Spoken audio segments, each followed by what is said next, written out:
ആകാശവാണി.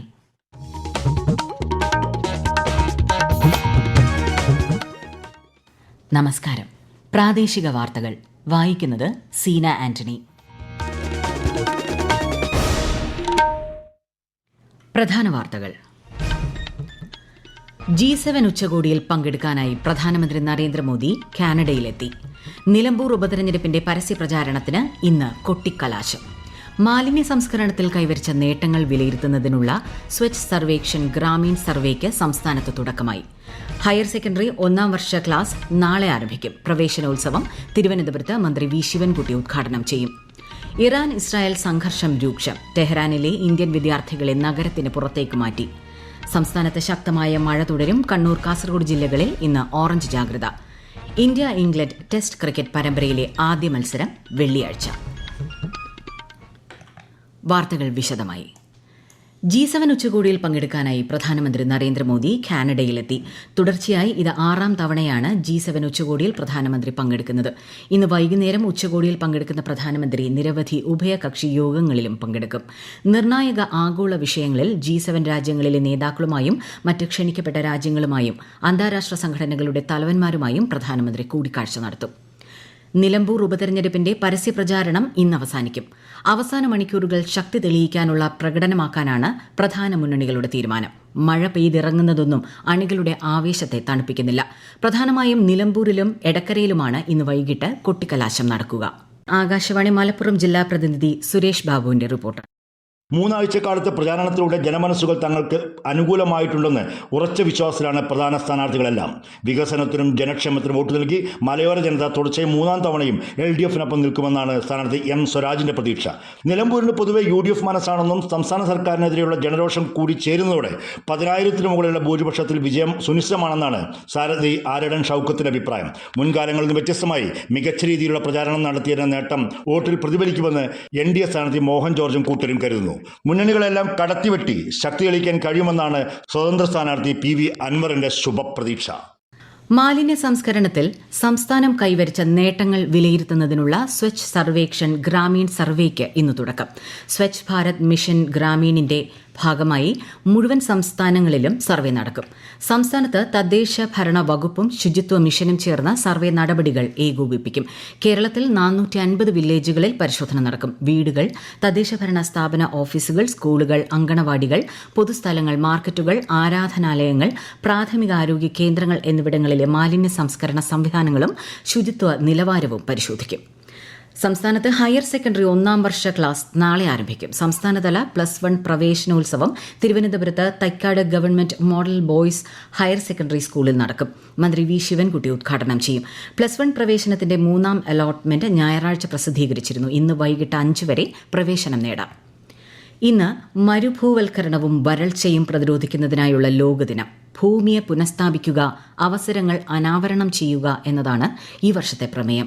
കാലാവസ്ഥാ വ്യതിയാന പ്രതിരോധം, ജൈവ വൈവിധ്യം, സുസ്ഥിര ഗ്രാമവികസനം എന്നിവയ്ക്കായി ഭൂമിയെ വീണ്ടെടുക്കേണ്ടതിന്റെ പ്രാധാന്യം വ്യക്തമാക്കുകയാണ് ദിനാചരണത്തിന്റെ ലക്ഷ്യം. ഇറാൻ ഇസ്രായേൽ സംഘർഷം രൂക്ഷം. സ്ഥിതി കണക്കിലെടുത്ത് രാജ്യത്തെ വിദേശകാര്യ മന്ത്രാലയം കൺട്രോൾ റൂം തുറന്നു. ടോൾ ഫ്രീ നമ്പറായ 1800-118797-ലോ 9968291988 എന്ന വാട്സാപ്പ് നമ്പറിലോ വിവരങ്ങൾ അറിയാം. കൂടാതെ ഇറാൻ തലസ്ഥാനമായ ടെഹ്റാനിലെ ഇന്ത്യൻ എംബസിയിലും അടിയന്തര ഹെൽപ്പ് ലൈൻ സജ്ജമാക്കിയിട്ടുണ്ട്. എംബസി മുൻകൈയെടുത്ത് ടെഹ്റാനിലെ ഇന്ത്യൻ വിദ്യാർത്ഥികളെ നഗരത്തിന് പുറത്തേക്ക് മാറ്റി. ചില ഇന്ത്യക്കാർക്ക് അർമേനിയൻ അതിർത്തി വഴി ഇറാനിൽ നിന്ന് പുറത്തു കടക്കാനും സൌകര്യമൊരുക്കിയിട്ടുണ്ട്. സാധ്യമായ എല്ലാ സഹായങ്ങളും ഉറപ്പാക്കുന്നതിനായി എംബസി ഇന്ത്യൻ സമൂഹവുമായി നിരന്തര ബന്ധം പുലർത്തി വരുന്നു. തണ്ണീർത്തട സംരക്ഷണ നിയമത്തിൽ ഒരു വിട്ടുവീഴ്ചയുമില്ലെന്ന് കൃഷിമന്ത്രി P. പ്രസാദ്. വ്യവസായ പദ്ധതികൾക്ക് തണ്ണീർത്തടങ്ങൾ ഒഴികെ മറ്റ് സ്ഥലങ്ങൾ പരിഗണിക്കുന്നതാണ് ഉചിതമെന്നും മന്ത്രി മാധ്യമപ്രവർത്തകരോട് പറഞ്ഞു. അനധികൃതമായി നികത്തിയ സ്ഥലങ്ങൾ കരഭൂമിയായി കാണാൻ കഴിയില്ലെന്നും ആറന്മുളയിലെ വിവാദ ഭൂമിയെക്കുറിച്ചുള്ള ചോദ്യത്തിന് മറുപടിയായി മന്ത്രി വ്യക്തമാക്കി. സംസ്ഥാന ചരക്ക് സേവന നികുതി വകുപ്പ് സംഘടിപ്പിക്കുന്ന ആംനസ്റ്റി പദ്ധതി 2025 സെമിനാർ നാളെ ഉച്ചകഴിഞ്ഞ് തിരുവനന്തപുരത്ത് നടക്കും. മന്ത്രി KN ബാലഗോപാൽ ഉദ്ഘാടനം ചെയ്യും. ഈ വാർത്തകൾ ആകാശവാണിയിൽ നിന്ന്.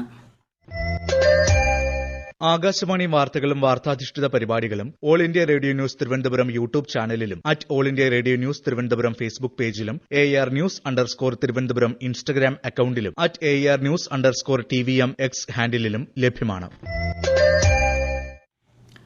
ലോക ടെസ്റ്റ് ക്രിക്കറ്റ് ചാമ്പ്യൻഷിപ്പിന്റെ 4ാം പതിപ്പിന് തുടക്കം. ശ്രീലങ്കയും ബംഗ്ലാദേശും തമ്മിലാണ് ആദ്യ മത്സരം. കൊളംബോയിലെ ഗാലെ ക്രിക്കറ്റ് സ്റ്റേഡിയത്തിലാണ് കളി നടക്കുന്നത്. 2 വർഷത്തെ കാലാവധിയാണ് ലോക ടെസ്റ്റ് ചാമ്പ്യൻഷിപ്പിനുള്ളത്. ഇംഗ്ലണ്ടിനെതിരായ ടെസ്റ്റ് ക്രിക്കറ്റ് പരമ്പരയിലെ ഇന്ത്യയുടെ ആദ്യ മത്സരം വെള്ളിയാഴ്ച ആരംഭിക്കും. ലണ്ടനിലെ ലീഡ്സിൽ ഹെഡിംഗ്ലിയിലാണ് ആദ്യ ടെസ്റ്റ്. തലമുറ മാറ്റത്തിനൊരുങ്ങിയ ഇന്ത്യൻ ക്രിക്കറ്റ് ടീമിന്റെ ആദ്യ പരീക്ഷണമാണ് ഇംഗ്ലണ്ട് പര്യടനം. ശുഭ്മാൻ ഗില്ലാണ് ഇന്ത്യയുടെ പുതിയ test captain. Wicket keeper Rishabh പന്താണ് വൈസ് ക്യാപ്റ്റൻ. മലയാളി താരം കരുൺ നായർ ദേശീയ ടീമിൽ തിരിച്ചെത്തി. സംസ്ഥാനത്ത് ശക്തമായ മഴ തുടരും. കണ്ണൂർ, കാസർഗോഡ് ജില്ലകളിൽ ഇന്ന് ഓറഞ്ച് ജാഗ്രതയാണ്. ആലപ്പുഴ, ഇടുക്കി, എറണാകുളം, തൃശൂർ, പാലക്കാട്, മലപ്പുറം, കോഴിക്കോട്, വയനാട് ജില്ലകളിൽ മഞ്ഞ ജാഗ്രത പ്രഖ്യാപിച്ചിട്ടുണ്ട്. ഇന്ന് കാസർഗോഡ് ജില്ലയിലെ എല്ലാ വിദ്യാഭ്യാസ സ്ഥാപനങ്ങൾക്കും അവധിയാണ്. കുട്ടനാട് താലൂക്കിനും അവധി നൽകി. മുൻ നിശ്ചയപ്രകാരമുള്ള പരീക്ഷകൾക്ക് മാറ്റമില്ല. ശക്തമായ മഴ തുടരുന്ന കണ്ണൂർ ജില്ലയിൽ ഇന്ന് ഓറഞ്ച് അലർട്ടാണ്. വൻ നാശനഷ്ടമാണ് ജില്ലയിൽ ഉണ്ടായിട്ടുള്ളത്. കൂടുതൽ വിവരങ്ങളുമായി ആകാശവാണി കണ്ണൂർ ജില്ലാ പ്രതിനിധി KO ശശിധരൻ. കഴിഞ്ഞ ദിവസങ്ങളിൽ പെയ്ത മഴയിൽ കണ്ണൂർ ജില്ലയിൽ 13 വീടുകളാണ് ഭാഗികമായി തകർന്നത്. കൊട്ടിയൂർ ബാവലിപ്പുഴയിൽ ഒഴുക്കിൽപ്പെട്ടയാളെ കണ്ടെത്തുന്നതിനുള്ള ശ്രമം തുടരുകയാണ്. കഴിഞ്ഞ ഒരാഴ്ചക്കിടെ 23 ഹെക്ടർ സ്ഥലത്തെ കൃഷി നശിച്ചു. 2,49 ലക്ഷം രൂപയുടെ നാശനഷ്ടം കണക്കാക്കുന്നതായി കൃഷിവകുപ്പ് അധികൃതർ അറിയിച്ചു. പഴശ്ശി ഡാമിന്റെ ആകെയുള്ള 16 ഷട്ടറുകളിൽ 13 തുറന്നു. മിക്ക ഷട്ടറുകളും 2 മീറ്റർ കണ്ട് ഉയർത്തിയിരിക്കുകയാണ്. കാസർഗോഡ് ജില്ലയിൽ കനത്ത മഴ. വെള്ളരിക്കുണ്ട് താലൂക്കിലെ കോട്ടമലയിൽ ഉരുൾപൊട്ടി. എല്ലാ നദികളും കരകവിഞ്ഞൊഴുകുകയാണ്. നിരവധി കുടുംബങ്ങളെ മാറ്റിപ്പാർപ്പിച്ചു. വിശദാംശങ്ങളുമായി ആകാശവാണി കാസർഗോഡ് ജില്ലാ പ്രതിനിധി P ജഗന്നിവാസൻ. തുടർച്ചയായി പെയ്യുന്ന കനത്ത മഴയിൽ ജില്ലയിലെ താഴ്ന്ന പ്രദേശങ്ങളെല്ലാം വെള്ളത്തിലായി. കാഞ്ഞങ്ങാട്ടെ തീരദേശ ഗ്രാമങ്ങളായ സ്ഥലങ്ങളിലെല്ലാം വെള്ളം കയറി. കാസർഗോഡ് റെയിൽവേ സ്റ്റേഷനിൽ മണ്ണിടിച്ചിൽ ഉണ്ടായി. വെള്ളരിക്കുണ്ട് താലൂക്കിലെ കോട്ടമലയിൽ ഉരുൾപൊട്ടി. ചെങ്കുത്തായ പ്രദേശമായതിനാൽ മണ്ണിടിയാൻ ഇനിയും സാധ്യത കൂടുതലാണെന്നും അധികൃതർ പറഞ്ഞു. വെസ്റ്റളരി പഞ്ചായത്തിലെ പറമ്പ LP സ്കൂളിലെ ക്യാമ്പിൽ 44 പേരെ മാറ്റിപ്പാർപ്പിച്ചു. സംസ്ഥാനത്ത് വിവിധ നദികളിൽ ജലനിരപ്പ് അപകടകരമാം വിധം ഉയരുന്നതിനാൽ ജലസേചന വകുപ്പും കേന്ദ്ര ജല കമ്മീഷനും ജാഗ്രതാ നിർദ്ദേശം നൽകി. കാസർകോട്ടെ ഉപ്പള, നീലേശ്വരം, മൊഗ്രാൽ, കോഴിക്കോട്ടെ കോരപ്പുഴ, പത്തനംതിട്ടയിലെ മണിമല നദികളിൽ ഓറഞ്ച് അലർട്ട് പ്രഖ്യാപിച്ചു. ഈ നദീതീരങ്ങളിലുള്ളവർ ജാഗ്രത പാലിക്കണം. കേരളം, കർണാടക, ലക്ഷദ്വീപ് തീരങ്ങളിൽ ഈ മാസം 19 വരെ മത്സ്യബന്ധനത്തിന് പോകാൻ പാടില്ല എന്ന് കേന്ദ്ര കാലാവസ്ഥാ വകുപ്പ് അറിയിച്ചു. തീരത്ത് ശക്തമായ കാറ്റിനും മോശം കാലാവസ്ഥയ്ക്കും സാധ്യതയുണ്ടെന്നും മുന്നറിയിപ്പ്. ശബരിമലയിലും പരിസര പ്രദേശങ്ങളിലും ഇടവിട്ടുള്ള ശക്തമായ മഴ തുടരുന്നു. അയ്യപ്പന്മാർക്ക് തെന്നി വീണ് പരിക്കേറ്റതോടെ നീലിമല പാതയിൽ നിയന്ത്രണം ഏർപ്പെടുത്തി. സ്വാമി അയ്യപ്പൻ റോഡ് വഴി തീർത്ഥാടകരെ തിരിച്ചുവിടാൻ പ്രത്യേക പോലീസ് സംഘം സ്ഥലത്തുണ്ട്. പമ്പാ സ്നാനത്തിനും 2 ദിവസമായി നിയന്ത്രണമുണ്ട്.